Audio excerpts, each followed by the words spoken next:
I'll start with my experience at ABC's Enhanced TV. We did two-screen interactive television back in the early 2000s and even late 90s. People think that two-screen as sort of a new thing, but it's really at least the second go-round.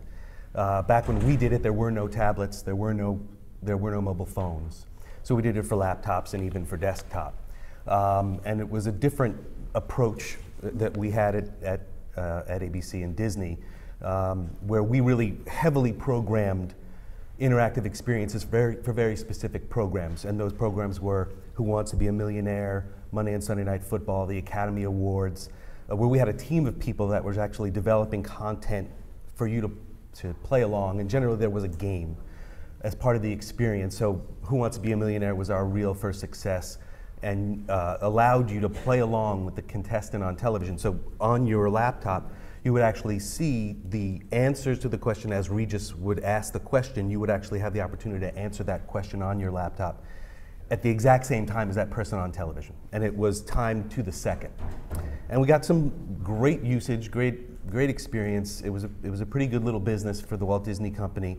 But we had a little bit of trouble growing the scale of it because, as I said, there were no tablets, there were no mobile phones at that time. I think there's really, a new opportunity to reach scale in the second screen today with those outlets, and we'll see how those do. We have, our agency is involved, and Z-Box is here, and we're working with them, and we're really excited about the opportunity of blazing the new trail of the second screen. So that's where my background comes from, and then after that I got involved in video on demand dynamic ad insertion when I was at Tandberg, a part of Ericsson, and most recently at Canoe Ventures, where I headed up the interactive TV part of the business there before it was shut down, and some real interesting experiences there, but also knowledge of the big challenges in the traditional TV space of bringing interactivity into what we used to call, and I guess still call, the single screen. Yeah,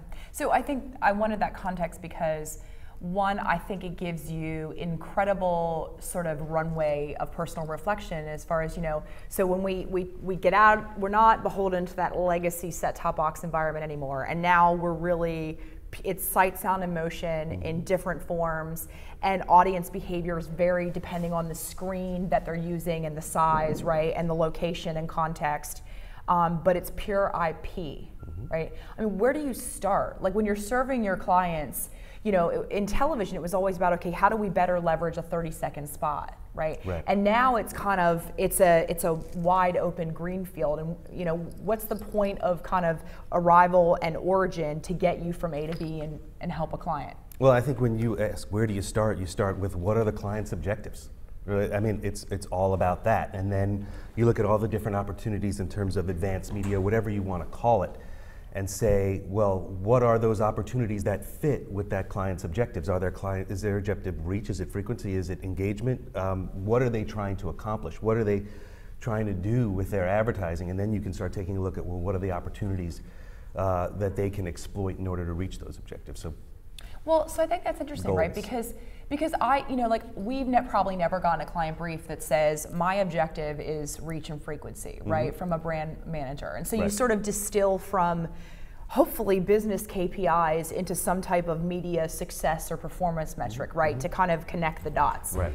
I mean, when do you know that video is the right medium? And then beyond that, when do you know that interactive video is an even more exciting opportunity for a brand to help reach their objectives? I mean, it's a good question. That's what we get paid for, right? To bring our experience to bear and try to figure out, well, what's the right medium, what's the right platform for a particular client's objective. But you have to look at, for example, what's their target. So we have, at MediaVest, we have a large pharmaceutical advertiser, Bristol Myers Squibb, and some of their drugs have a very wide target, and some of them are very, very narrow, and there's a very small number of sufferers of a particular condition. And so if you're trying to help them hit that target, well, broad-based television is probably not the mechanism for that, because there's just going to be a tremendous amount of waste. Right. So how do you help them use addressable or targeting to hit a very small target?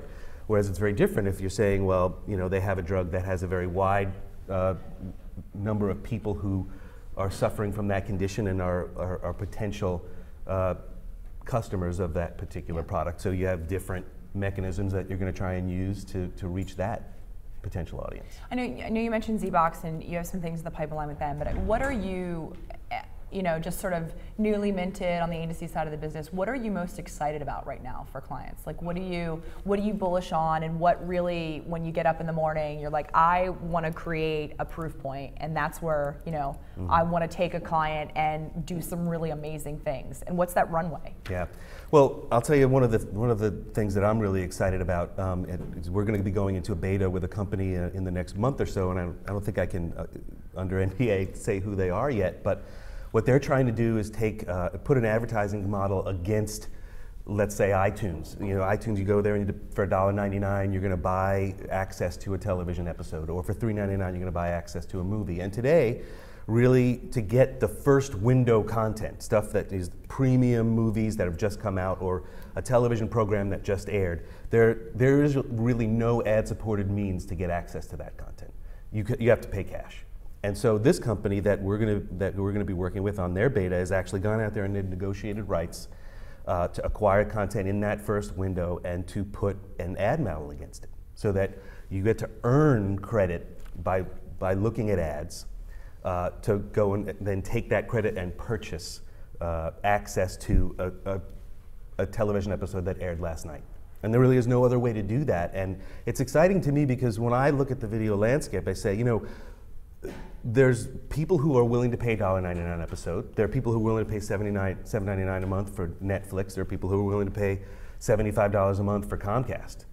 But I've always believed that you have to provide multiple different ways for a viewer, a consumer, to get access to a piece of content. There are some people who are willing to watch ads in order to get that access. And really, there aren't a lot of means for episodic television content that runs on cable channels or movies to get that recent content via an ad model. So I think that's a really interesting and exciting new thing that we're going to see more of. So this is really interesting, right? Because this gets back to sort of one of the age-old challenges in the ad world, and that is like, if a campaign doesn't deliver, the media guys point to the creative guys, and the creative guys point to the media guys, and it's sort of this like back and forth, right? So to me, when I think about that opportunity, I say to myself, wow, so like Sugar Baby is a great example. It was a Virgin Mobile campaign, right? It was one of the most successful mobile campaigns that we've had. And if anybody remembers, it was basically you consume an ad, an interactive ad, or research online, and Virgin would give you minutes. It was incredibly successful. But the reality is that if we talk about this opportunity, if the brand's creative is really bad, or if it's not entertaining and it doesn't lend itself to being, a value exchange and sort of relevant, that would create a disincentive around the incentive of getting free content for watching an ad, right? So like what is the quality assurance in these new mediums? How do you, as a media buyer, right? Because you're not the ECD. How do you inject that to sort of set yourself up for success? That's a good question. I can't give you an answer, but quality, that's a prerequisite for successful campaigns. I mean, as you said, we're media buyers. We don't create content. We don't create ads for our clients, but part of the value exchange that digital offers is the ability to actually see what the effectiveness is of your creative, and that to be able to rotate it out or compare it against two different pieces of creative that you have, and then put the more weight behind the more effective campaign. That's what some of the big promise of digital is. It's very difficult to do that in traditional television and cable and broadcast. So it's an exciting element of digital. And I mean, are your creative partners getting excited about these opportunities, or is it, this is one, I mean, are they excited about sort of this opportunity to shine and new technology and new channels and new platforms, or is it something that's requiring a little bit of, hugging it out to make them feel safe and comfortable? You know, where do you think, and not specifically within publicists and your colleagues, but just in general, what's your gut tell you the industry, where are we at a point in time? I mean, I don't really have a window into that. I hope that they're excited. I mean, that's their job. So if they're not excited about that challenge, you know, that's a problem for them. You know, a very good friend of mine, when I used to work at Disney at ESPN, one of his favorite sayings, one of my favorite little aphorisms is, no problem, no job, right? You know, if it's easy, right, well, then we can hire somebody for a lot less money to do it. So if you want to operate at the edge and be effective, then, you know, you have to take on the big challenges. So, you know, that's just part of the job for creatives.